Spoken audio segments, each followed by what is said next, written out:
Hey, what's going on? What's happening? What is going on, King? How you doing? Man, I'm doing good, man. Just touched down in Dallas, Texas. In my post Nice. this week. First of all, it's still light out there. Is it a weather alert? Yeah, weather alert just hit just now. Sheesh.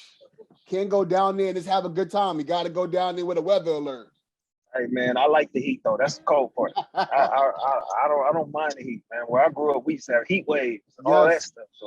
So I read I'm that with you it. were born and raised in the Bay Area. Bay Area 707. representing. 707. So let's talk a little bit about that as we are getting to know you. So I introduced you before you got on. Nice. And I told them that you were from the Bay Area. So let's talk about life growing up in the Bay. Because I mean, I'm from New York City. I don't think I've ever been to the Bay Area. So you got to enlighten me. Oh man, see, that's crazy because I lived in the Bronx, man. Shout out to my family in the Bronx, 221st Bronxwood, off the 2 train. You know, growing up in the Bay Area, man, it was very eclectic. You know, I was born and raised in Vallejo, home of E40. My father and my family grew up with E40. My aunts went to school with Jeff Gordon because Jeff Gordon's also from Vallejo too as well. Growing up in the Bay, man, my mom, I was raised pro-black. So military family. Mom was born in Japan, raised in Ethiopia, came to the States after the assassination of King in '68. Yeah. Majority of my family originates from like Mississippi, St. Louis, those different regions and whatnot. Yeah. But growing up in the Bay Area, man, it's a vibe, man. It's something totally different. It's like what I tell people. It's like the South in New York had a baby and just landed in California, because California. It's the facts though, because where I'm from, like it's very, very multicultural. Like maybe on my mother's side, maybe 5 of us, 5 cousins that are black on black. Everybody else is black Samoan, black Tongan, black black and Hawaiian, black and Vietnamese. So it's a melting pot. And the way that the Bay is broke down, it's kind of like how it is in New York. Yeah. You know how you guys have your boroughs, you got, you got Harlem, you got Brooklyn, you got Bronx, so forth and so forth and so forth. We got Vallejo, we got Oakland, we got Richmond, we got San Jose, we have, San Francisco. We got all those different little sub hubs and whatnot that create the Bay Area, because it's all the things that surround the Bay. The way the people are is very, very, it's very different. Like we just real, bro. We like, we don't trip off a whole lot. You just don't mess with our money, don't mess with our turf, and don't talk about my mama. We good. Yeah, I think you're right. We had a baby and boom. Yeah. Oh, as you say in New York, facts, son. Facts. Right? No way. I wasn't going to ever say that on the show, but yeah, it is facts. My nephew got me on that. My nephew is a real Brooklyn kid. He's for real. He be like, yo, facts. Yo. So let's talk about creativity, right? So, I know that you are a major creative. So were you like that from young, or there was something that developed? I always ask the guests about the original dream, right? Most of us, when we were growing up, we wanted to be doctors, lawyers, all of these things. What was that for you? As a kid, I was really, I was ADHD. As a kid, I was all over the place. I was that kid I was a kid running home when the street lights came on. I was always outside. As far as being creative, I was always some sort of a leader. So I would always be the guy. I was the guy that, get all the neighborhood kids together, play football games, basketball games, things like that. I've been an MC ever since I was 14 years old. So nice. I would host events and parties and just I love to draw. Me and my partners used to beatbox at the lunch tables and stuff like that. So like we would always do some cool stuff. Like my mom used to have us do book reports on like Malcolm X in the summertime. So we was always busy. Man. You know what I mean? And so, in my neighborhood, we had a lot of parks. We was on bikes. You know what I'm saying? You ever seen 3 brothers on one bike? Stuff like that. So my creativity mostly comes from my environment. Yeah. And the things that inspired me, like church background. I grew up apostolic. Grew up apostolic. Ultimately, I ain't gonna say converted, but my eyes got open when I left the nest about, just what the world has come to. So ultimately, to answer your question, creativity for me is something that's in you, not on you. Mm, So mm, it's just really I let my light shine, yeah. and I just do it in whatever element I'm in, and it pushed me toward acting after my track and field career Yeah. had dwindled in college. You Hmm. know what I mean? So I So know that you not only were doing TV, but you dabbled a lot in theater. So where oh did you hell yeah, find? I think a lot of times most actors, if you are well rounded, you've had some sort of love for theater. You've had to. yeah, You've had to oh in order yeah. to kind of get there. So for you, when did you find that you fell in love with this? Well, it really happened organically. Honest to God. Shout out to my homegirl Jody. She actually lives in New York right now. My homegirl Jody, one day she had gave me a call. She was like, she knew I was already an actor. I had been acting because what I used to do is I used to do a lot of when I was MCing as a Yeah. kid and doing other stuff. I would do skits. I would do Nice. little skits and do little play monologues and stuff Yeah. like Yeah. stuff for movies and stuff. And so she hit me up one day and um, she was like, hey, you want to do this play for this guy named Brandon Rainey? And Brandon Rainey, he was on the circuit where he was working with a lot of kids. And shout out to CBG, Chosen by God. And we used to work at the Pullum Center. Pullum Center Mhm. was right next to John Singleton's office, Yeah. and down and off of 43rd and 43rd and Crenshaw. Okay. Yeah, and then I went to do. Then I ended up going on tour with Snoop. Snoop As an doing. MC. No. I went on tour with Snoop and the stage play Redemption of a Dog. Mm. And when because I played 8 different roles in that particular play, it was a great play. And Snoop, man, big shout out to Snoop and his team because those particular situations are the things that sharpen me. You Yeah. know, quick short story. Vivica one day I went to go support her on a Sunday watching her play Tuca play that game. And for Hmm. some reason, Ron Rico and Columbus Short, they had dropped out of the play. And so Yeah. she called me on a Wednesday. She was like, hey, yo, Mike, do you want to, get in on this play? So I ended up playing this character by the name of Dwayne in the movie, Hmm. right? But check this out. She called me. I seen her play on a Sunday. She called me on a Wednesday. She sent me a 119 script play, 119 page script play Wednesday night. They flew me out Thursday, and I was in front of 4,000 people on Friday at the Fox. Wow. Anybody that does theater got to understand acting. I mean, theater is not just you don't just get out there and start out. You got blocking, you got timing, you got Yes. scenes, and it was a star-studded play. So you know, I love and I have a big passion for theater, and I think theater is beast work. Mm. It's Yeah. beast work. Yeah. You know, Because I think that for me, that prepares you better for television than anything else.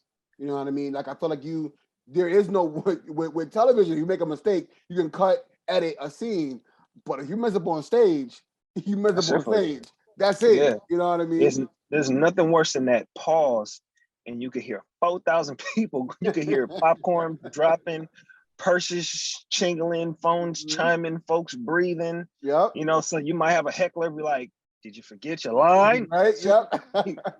You know what I mean? So Yeah. yeah, it makes a beast out of you. Definitely in the acting world. You Yeah. know what I mean? So did that conversation with you and Vivica stem over to the Lifetime series that she had?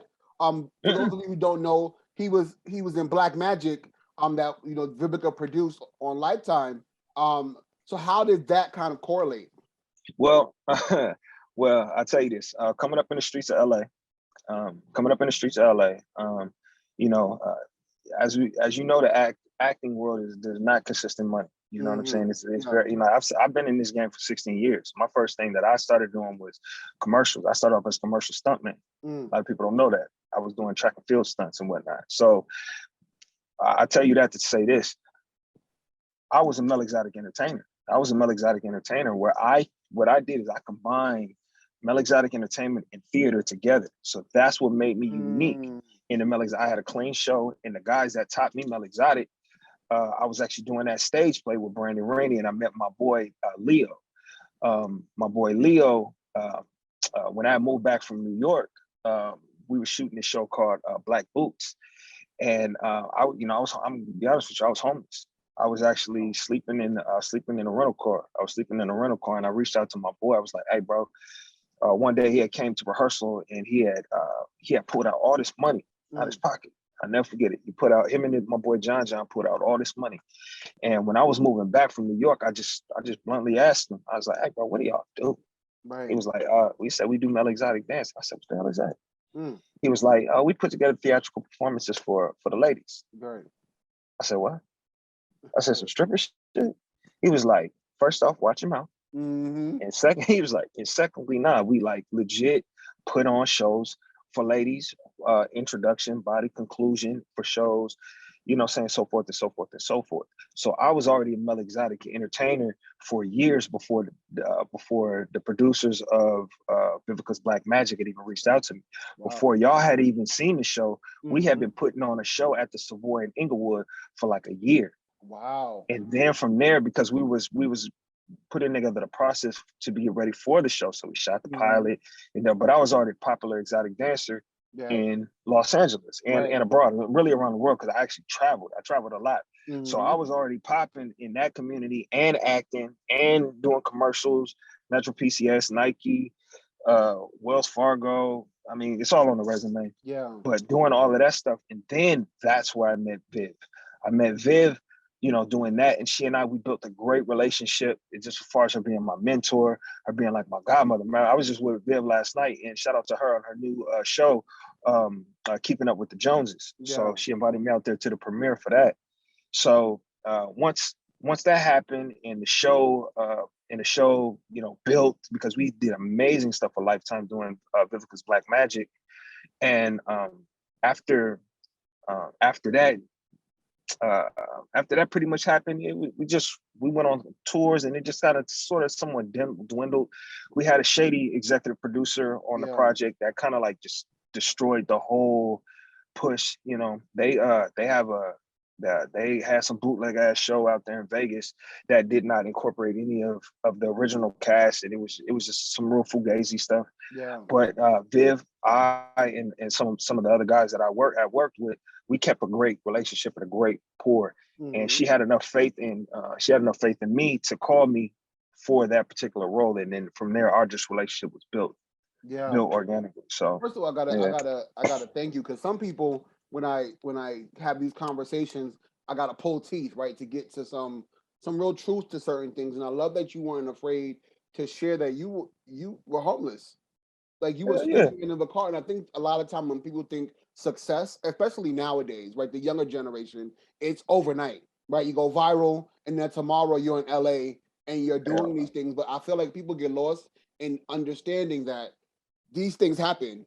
To get to success, sometimes you're going to go through these things just to test you as a person, as an individual, to see how bad you want the dream or the thing you say you want to do. You know what I mean? Exactly. My motto, I have a slang, and this is actually a part of my brand. I actually will be having a brand attaching that to my music and my NFTs later on this year. It's called No Profit Without Problems. No profit without. You always see me hashtag that. If you go on my website, MikeProfitStrong.com, and you click any of my websites on my profit _the_problem page, you'll always see me hashtag No Profit Without Problems, because that was my life. That is my life. You're not gonna get somewhere without the issues or the problems. And to get somewhere where you want to be, there has to be an uncomfortable letter. I mean, there have to be an uncomfortable phase. And just like I was looking at this post today by Hov, a great interview, if you guys haven't checked it out, between Kevin Hart and Jay-Z. Jay-Z said things don't happen to you, they happen for you. Come on. You see what I'm saying? Yeah. So those things happen for me so I learn from the experiences. And if you want bad things in your life to stop reoccurring, you got to change something. Or you got to find the fine tune, or whatever the case may be. So, I just had to stop practicing insanity, and, just taking a different approach to things. And I was getting literally to say that sometimes you got to tap into the problem in you, because everything else outside of that is attaching itself to the issue that you're having within you. Absolutely. Yeah. So let's talk about the name Prophet.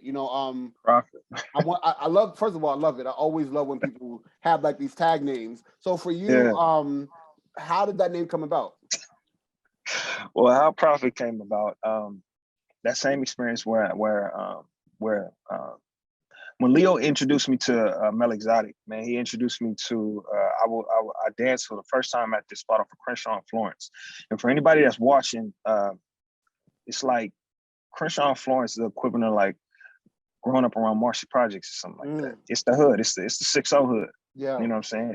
Shout out to the late great Nipsey Hussle, because this club that I used to dance at was like a meeting spot or a place where a lot of guys in that neighborhood would come to and hang out.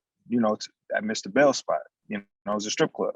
But on Sundays, it was a Mel Exotic club only on Sundays. So the question you asked me, I got ADHD. What was the question you asked me? So about the name Prophet. Okay. so this is how it happened. The first time he brought me to the club, he was like, "All right, man, this is it. This is what the Mel Exotic is. This is where you'll start. This is a great place for you to start." So introduced me to the MC. The MC put me on blast right down the spot. Put me on blast right down the spot. He was like, "Oh, you think you can dance?" I said, "Bro, I'm from the back, man. This is what we do. We do this shit for free. I'm just trying to get paid for it." Right. And he was like, "All right, man, hop on the stage. Woo woo." They put some beats on, and I got with it. So the next week, Minaj told me, he said, "Hey, all right, come back next week with a name and a playlist and a mix." Yeah. So the whole time, during that whole next week, I was thinking, man, what the hell is my name to be? I didn't want no corny shit like Chocolate Thunder or Money Mike or no bullshit. So I said, "Yo, what am I here for?" I said, "I'm here for cash. I'm here for paper. I'm here for bread." And I said, "I'm here for profit. I'm here for," and it just rolled off my lips. It's a profit. I was like, profit. And then I looked up the definition and whatnot. I was like, the purpose of me being here, and this is something that's going to constantly keep reminding me of why, man, I'm here to make profit. Yeah. Boom. And so when I came back the next week, I danced. Of course, I told her my name is Prophet. And then after I danced, I met this lady named Felicia. This lady named Felicia was a big promoter. And she was like, "Oh, this one right here, he going to be a problem." We was outside on the back patio. The MC had the mic on his head. He said, "That's it. We have Prophet, the problem." And then that's how it happened. And so everybody in the hood called me Problem. But if on TV, everybody knows me from TV call me Prophet. Prophet. So it's true. When I think about you sharing your story, and in the beginning you're saying like, "Yo, what the hell are you talking about stripping?" Right? What are you talking about? So how do people like even like myself, right? Because I've never kind of been in that atmosphere. I don't know what it is. How did you find respect for that craft when you from the outside looking in? And what made you stay in it? You know what I mean? Because it can get different raps, you know what I mean, depending on who's watching. It's like this. First off, man, excuse my French for all the viewers. I give a fuck what somebody think about me. You understand what I'm saying? Because at the end of the day, you know what I'm saying, nobody's gonna feed my. I've been a single father since I was 17 years old. Wow. You understand what I'm saying? Wow. I moved to LA at when my daughter was six months. And my daughter is 19 now. She just graduated high school. Go off to college, very successful, top 100 in the country, and the 200 and the 400. So when it came to that, I have to look at my kids and say, I can't feed you because of this, and that. Right. Or I can't do this because of this, and that. Nobody's feeding me. You know what I'm saying? What you drink don't make me pee. Come on. What you fuck don't make me come. You understand what I'm saying? And I mean that cold-hearted. You understand what I'm saying? So when it came down to it, and there was an avenue, or it was like, damn, I looked at it like this. I actually went into the game with a business plan. So once I decided that, you know what, I'm going to do this, I said, all right, how am I going to structure this so I can make money? There were 3 other clubs. Yeah. There was Charlie's, there was the Boom Boom Room, and then there was the world famous Right Track.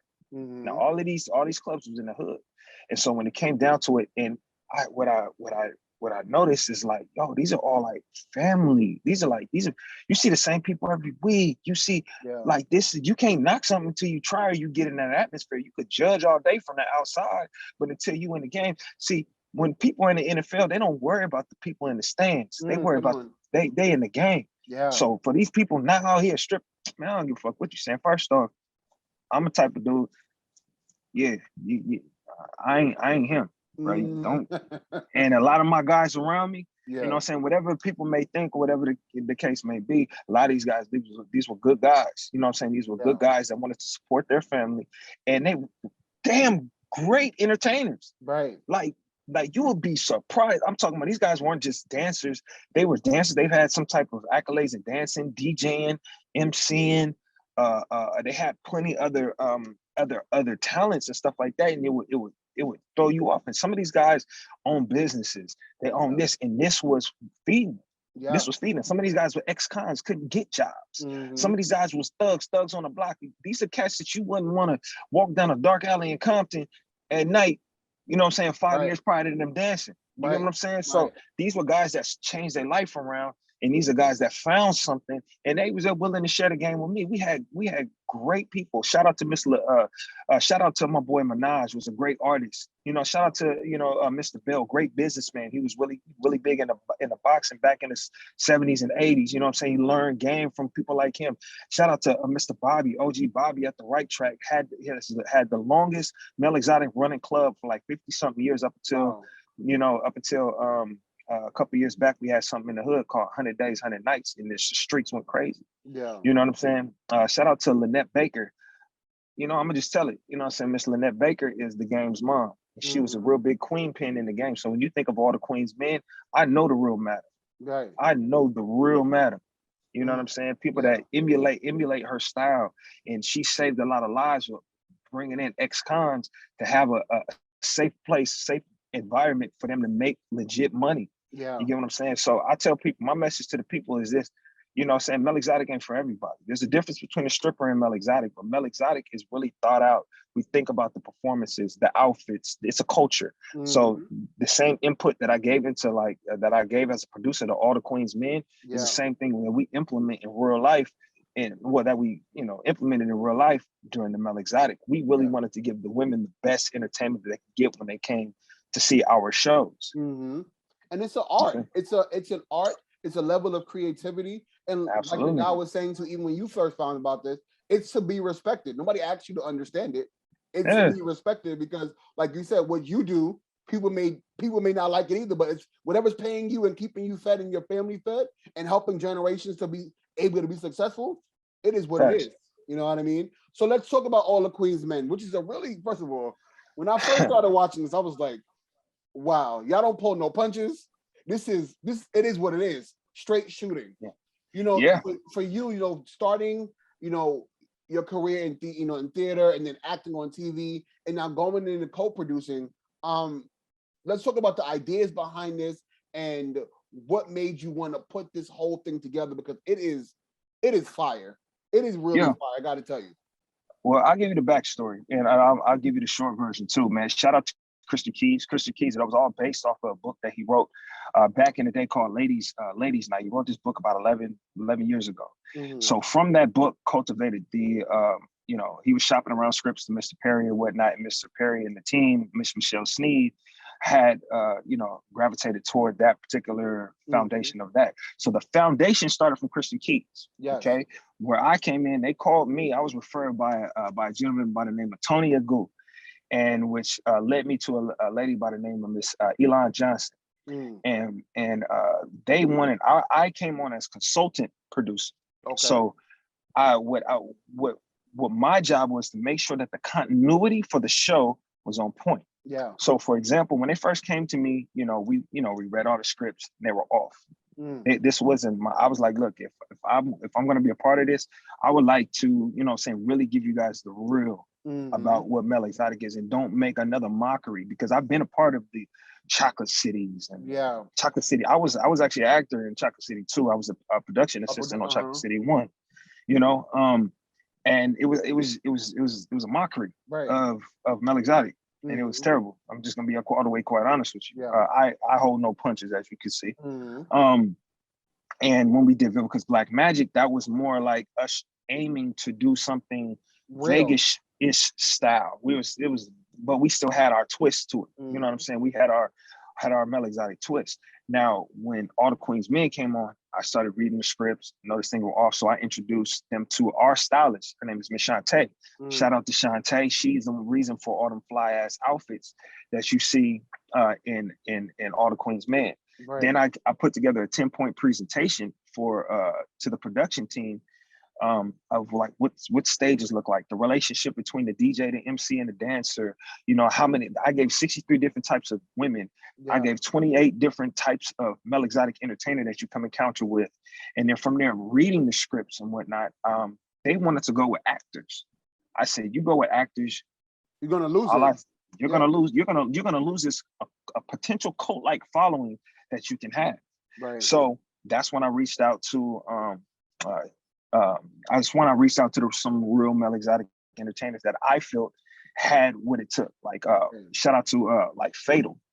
Fatal, who plays Babyface, is I had met Fatal maybe 2 weeks prior to even from 2 weeks prior to me even introducing him to Miss Elon and putting together the EPK and pitches and stuff to pitch them. Because so all my guys that I got onto the show, I got Midnight, I got Midnight, I got Doc, and I got Babyface, which is Masterpiece, the one and only the world-renowned Bolo, and Fatal. Right. Those three guys, and then the stylist. That's what I brought to the table for them.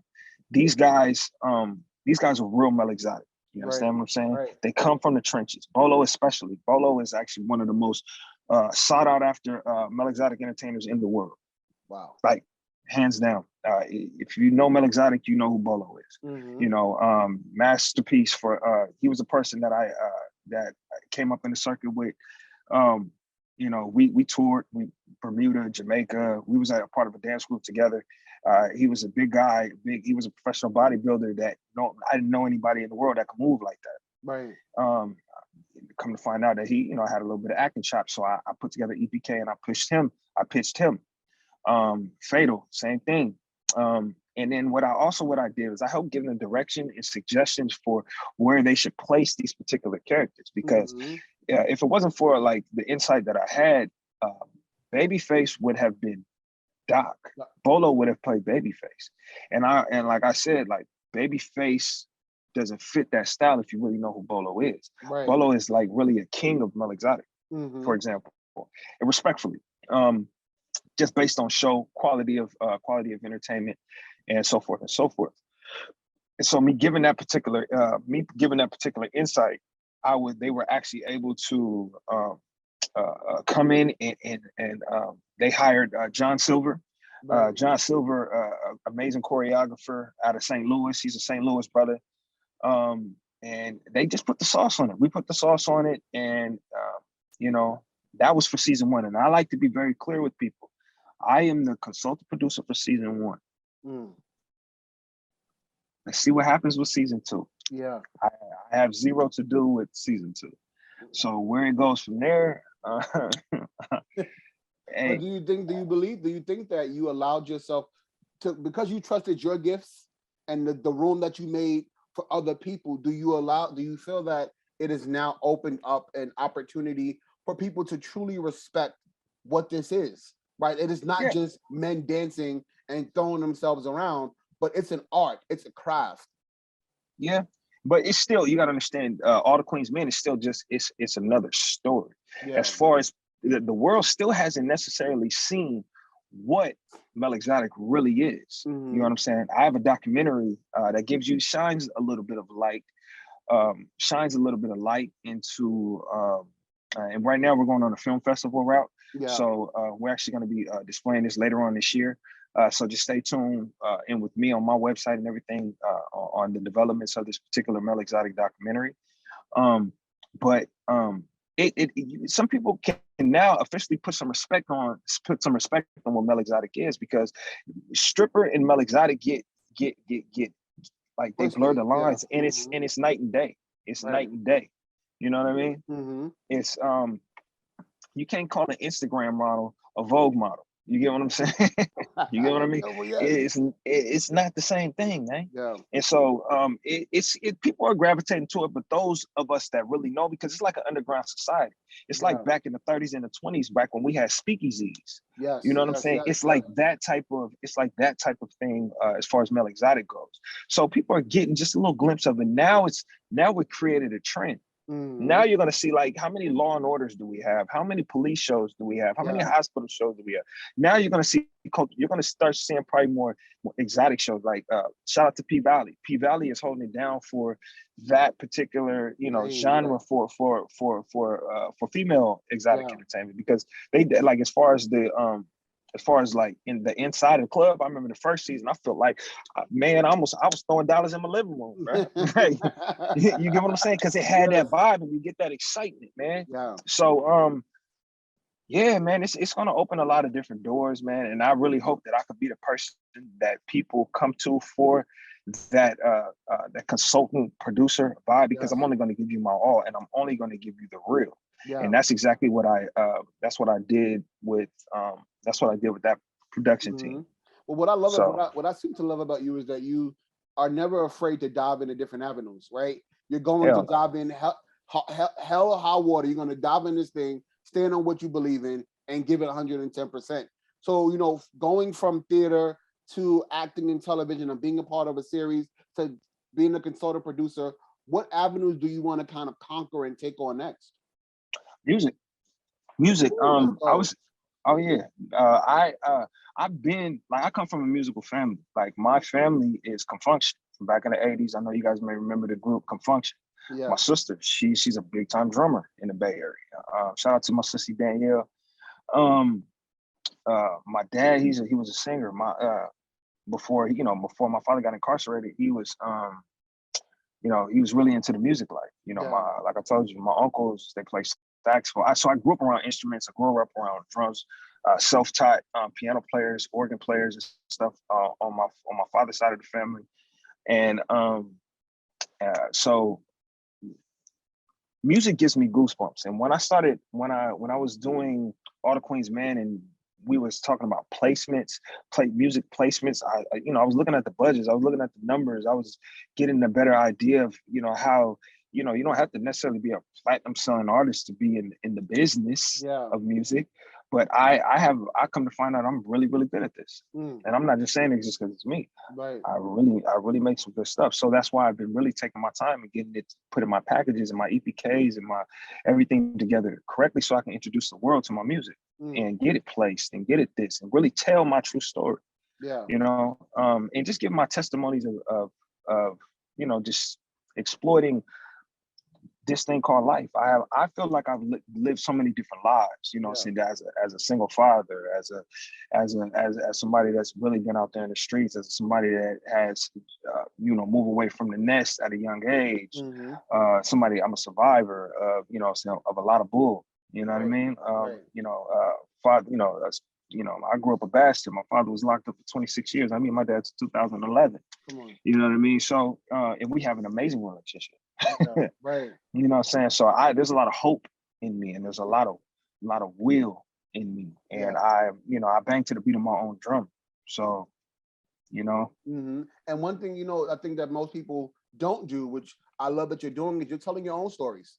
You're telling your own, like, people always want to be so quick to want to tell a narrative about us that doesn't exist. It's not real. So the fact that you're willing to step in and not only tell your story, but make sure that people know that this is your narrative and this is what it's going to be from the beginning up until the end. It's real. It's really real. During COVID, I know a lot of us just kind of went through so much. What can you say you learned about yourself? What are some things that you implemented now that we are kind of getting outside of this thing? And where do you want to go now that, we learned a lot about ourselves? Yeah, COVID was a real eye opener for me outside of the entertainment, because it put the entertainment to bed and really had me look from within. And as a father, my two sons, for example, I went from an entertainer to a teacher. Like I was homeschooling my son, setting my home up as a classroom, chiming in with my daughter, who at the time COVID started was, she was in 11th, like 10th going into 11th grade. Yeah. It was crazy. But what I did have to learn is the things that I thought I couldn't do, because I'm the type of guy like this. I let the plumbers plumb. I let the plumbers plumb. I let the barbers cut hair. I let the teachers teach. I let the mechanics work on cars. You know what I'm saying? Well, so Staying in their lanes. Yep. I stay in my lane. And when because I seen my daughter struggling, I seen my son struggling. It's like I had to like really, really adapt. Yeah. If anything about COVID that it taught me was the anything is possible. Mm. You know what I'm saying? It brought me spiritually closer to myself because I had caught COVID myself in 2020 and I almost died. My fever hit up to about 107 and I cured myself with herbs. I'm an herbalist, by the way. Mm-hmm. You know, so I have a sea moss company called Strong Sea Moss and Herbs. Herbs, yeah. And that particular company, I use my own products to heal myself, and I fasted. And when I fasted for 12 days off water, sea moss, bladderwrack, burdock, and moringa, Mm-hmm.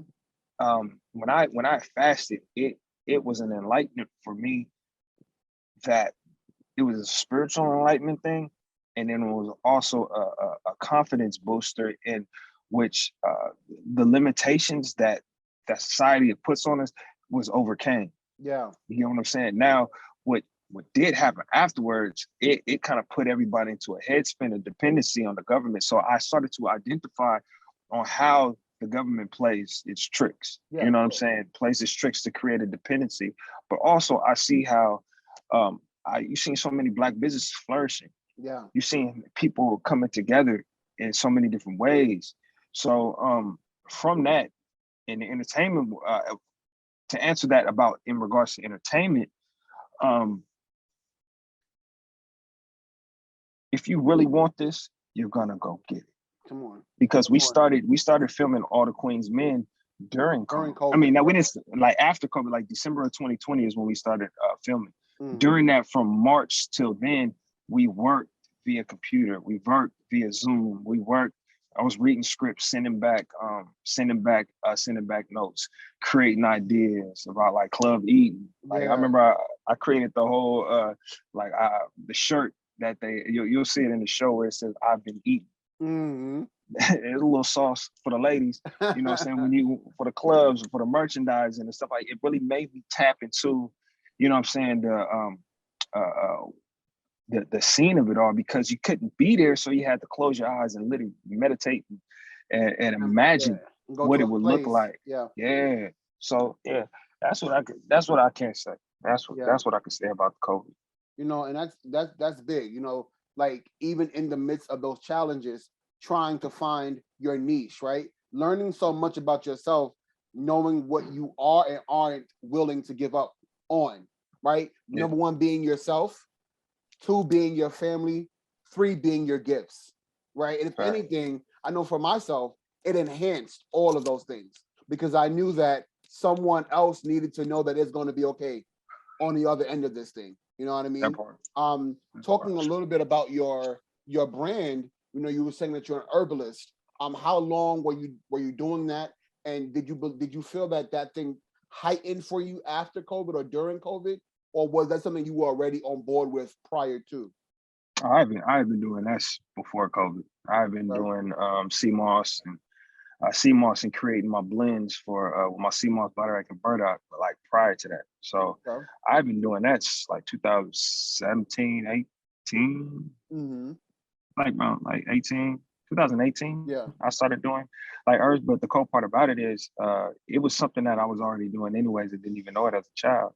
Like my mom, she was born in Japan, raised in Ethiopia. Mm-hmm. And my grandmother, she was real big on herbs as a kid. So she used to give us golden seal when we was kids. Mm-hmm. And of course, we didn't know what it was, but you know what they say, when you leave the nest and you stray away, you don't really realize. I blew my knee on the set, on the tour of Set It Off. Mm-hmm.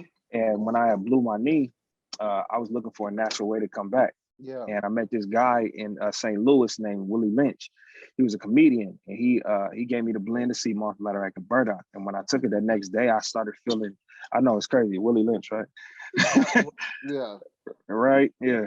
But right, that was crazy. But he my publicist over here, she laughing. Shout out to Cammy. Yeah, shout out to the whole team, whole group PR, the whole nine, man. But yeah, he gave me that blend, and then from there, I couldn't find them no more. You just stopped picking up the phone or whatever the case. So I started researching myself. And when I started from there, I was like, yo, this stuff is like the eighth wonder of the world. And one of Viv's relationships, I paid divers out there in Jamaica that will dive in the sea, get the sea moss. Yeah. You know, so that's my baby. That's my side. Not my side thing. That's my side thing that I want to make my main thing. Yeah. And through my music, through my arts, and through everything that I have, I want to push being healthy. I want to make healthy being the new cool. That's my motto. Yeah. You know what I mean? From the inside. From the inside. From the inside. You know, yeah, go ahead. No. Go ahead. No, I was literally gonna say, like, that's how important it is. A lot of us want to look good on the outside, and the inside, we can't even get up. It's hard for us to even breathe. You know what I mean? Mm-hmm. Because we're so focused on outer appearance that the inside is rotten and dying, and we're trying to put on a performance for everybody else. You know? Yeah, the food is killing us. The food is slowly. It's slow. It's a slow massacre that's currently happening right now. But it has a lot to do with our population too. Yeah. And people just not knowing, because everybody, not everybody, but majority of the population is so programmed based on, you know, oh, this is hot, or this is hot, because the media, what we see on TV, we want the Cheetos, the Doritos, the this, the that. But when you turn that label around and you read half of that shit that you can't even pronounce, it was like, damn, it take all that to make a corn chip. Mm-hmm. Damn, it take all of this for a Kool-Aid or a drink or this or that. You know what I'm saying? Damn, they can't even drink water no more. You know what I'm saying? Damn, I gotta be particular. Damn, I can't even get a vegetable no more because it's GMO. Or damn, I can't even eat this because it's pool farmed. Or damn, I can't even eat that because it's been soaking in acid, or have, you know what I'm saying? Like, if people really knew, I think because people are so afraid of the truth of food, they just blindly do whatever the hell they want. Right. One of my biggest challenges, you know, I've overcome eating certain things. Like, I used to smoke Black and Milds. Once I stopped smoking Black and Milds, I seen a change. Yeah. When I stopped eating chicken, I had to wing off chicken. Stop eating chicken. To get myself to stop eating chicken was almost worse and harder than getting off Black and Milds back in the day. Wow. Right? Yeah, I went through withdrawals of eating chicken, and it was just like, what the hell is wrong with me? Now the point that I'm at, it's like, when I smell, like when I go down the meat aisle, I smell the death. I smell it. Yeah. You know what I mean? And knowing what I know about food and vegetables and processed food, you don't want to have a conversation with me about food. Man, now I gotta bring you back to talk about that, because I feel like, because we are not talking about it, us as a community of Black people are dying at the highest rate ever, because we're not being educated on it. And like you were saying before, we rather turn a blind eye because we want to live our lives, right? YOLO. And it's like, no, you're gonna die at 30 and not have anything to leave behind, no legacy, no anything, but that you ate McDonald's every day that you were born. You know what I mean? Or man. Yeah, that's a loaded. Yeah, that's a load. Yeah, but that's, you know what do you have next coming up that we can support? Oh man, well, right now I'm actually in Dallas. I'm gonna actually be producing a movie, producing and leading in a movie. Excuse me, in a TV series, and it's based off Secrets and Yards. I'm saying it correctly, right? Mm-hmm. This is a very early phase that we're in right now. It's called Secrets and Yards, and it's going to be based off of loosely based off of an NFL star who deals with the trials and tribulations that they go through. You know, dealing with lawyers, dealing with publishers, dealing with managers, dealing with team owners, GMs, taxes, the women, you know what I'm saying, your teammates, all of that different type of stuff in a different type of light. That's oh my God, it's very, very well written. It's very well put together. This is something I'm really, really excited and looking forward to. And definitely for me to be out here in Dallas away from my family. I'm a big Cowboy fan, so I feel like I'm at home anyway. So shout out to the Cowboys. Yeah, that's one thing. Also, like I told you, the Mel Exotic documentary that will be coming out probably later 2023. Like I told you, we're going to film festival route. You could also check me out check me out in The Family Business on BET, seasons 3 and 4. I played Dante Inferno. Okay. Fun role. That was a shout out to Tridestin Studios, and that whole Tridestin team over there at the Family Business, that entire cast. Big shout out to my partner KJ Smith, man. A lot of people don't know I me love and KJ. her, yo. Oh, yo, man. True story. If it wasn't for KJ Smith, me and KJ go back to the days when she used to be on a web series called The Therapist. Mm-hmm. And if you really, and that was one of her first roles that she had a major lead, and that's when we was taking advantage of the new media.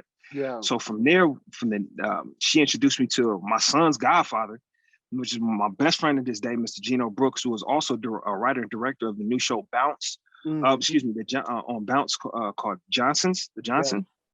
Yeah. He's actually a writer and director, and there we created he created the show called Black Boots. From there, KJ had introduced me to Gino, and every time me and KJ see each other, it's like we're just rising, and we're rising, and we've been we're talking over 10 years. Yeah. Oh, I've known KJ, so it's a blessing to see what she's done. It's a blessing to see what she's doing, and I tip my hat to her and applaud her for just, one thing we always say to each other, because there's a group of us that have been on that same journey. Yeah. And acting a lot of the same stuff. And it's just always we see each other at the top, man. Yeah, of course. We see each other at the top, and we just keep motivating each other just by staying consistent and working. You know what I mean? I love that. So I love that. Yeah. Mike, man, it has been an honor talking to you and a pleasure. I just felt like I was talking to my best friend. So I thank you for hopping on and being a part of, this, what we're doing over here, because it's great. You know what I mean? I'm shout out to, once again, your team, reaching out to my team, because I love being able to learn different things. I have no knowledge of male exotic anything. So thank you for educating me, because I would have not known, you know what I mean? And now I can call you family, so you are always welcome back anytime you want. I look forward to all of the things that you are doing right now, so you can come back and talk about it later. We do need to have the conversation about sea moss and herbs, because I really feel like I'm looking forward to that. That's a conversation that cannot be ignored. Everybody, please show some love for Mike Prophet Strong. Please make sure you are following him if you are not already, just because I said so. And we will see you back on another episode of One on One with Courtney Thoughts. Yes. Have a good one. All right, you too, brother. Hey, we need to get back together for I got a movie coming out this December called Christmas with My Ex, with Tawanda Braxton, and directed by Patricia Cuffrey Jones. We could talk about that for Christmas season, and we could probably segue into the CMOS stuff, bro. Because I will definitely have you back on, but we follow each other, so it'll be easier for us to contact. Yes, sir. All right, yes, sir. It's a pleasure, brother. You too.